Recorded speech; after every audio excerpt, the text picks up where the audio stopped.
Angela, ngayon ako mamamatay. Love, paano mangyayari yung kung wala naman si Elton?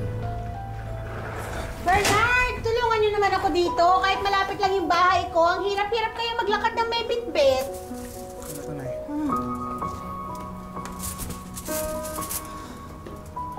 Kapag ko na lang dito.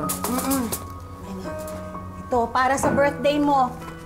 Yan, naghanda na ako. Ako na nagluto. Sabi ko kay Angela, huwag na kayo umorder. Ako na magluluto. Ayan. Hindi mo ba sinabi na ako na magluluto ako?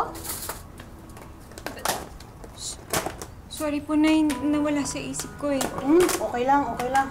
Naubusan nga ako ng gasol. Nangutang pa ako. Eh, Nay, sana sinabi mo na lang.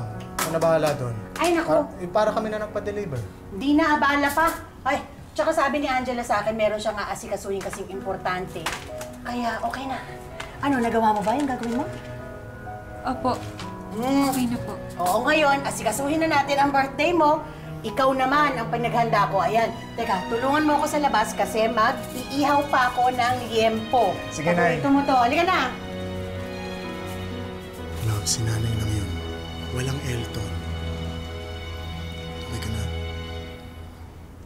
Bernard, ikaw mag-ihaw!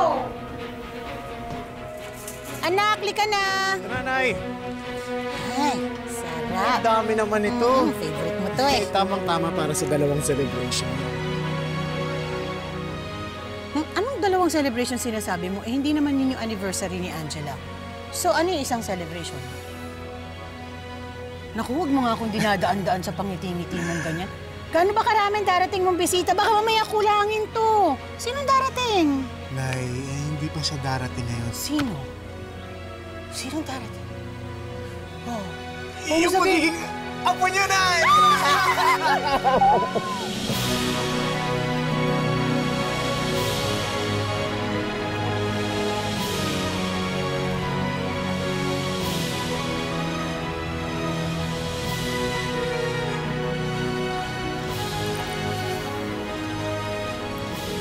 Thank you po.